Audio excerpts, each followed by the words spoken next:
Maray pinabulaanan ng developer ng Monterazas de Cebu ang ilang pahayag ng DNR kaugnay sa high-end residential project na sinisisi sa pagbaha sa Cebu. Bagamat tinatanggap nila ang investigasyon ng DNR sa kanilang proyekto, hindi raw totoong pumutol sila ng mahigit 700 puno.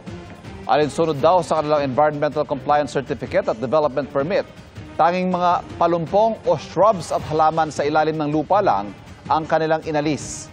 Mataas din ang nilang kapasidad ng kanilang detention pond na nasa 40,000 cubic meters ng tubig kumpara sa itinakdang standard ng DNR na mahigit 26,000 lamang.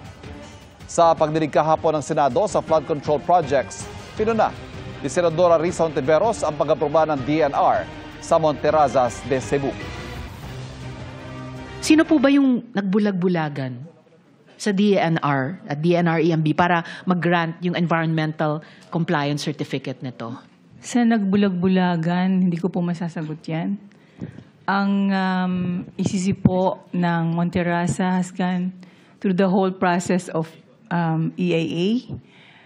Kompleto po yan, public scoping, technical reviews. It has undergone 4 technical reviews instead of 3. And then public hearing. Then there is an independent body which recommended for the approval. Hindi ko po matanggap na hindi nyo masagot sa nangyari at sa scale niya, sa tindi niya. By now, you should be gathering some answers. Hindi lang para sa publiko, pati para sa department ninyo.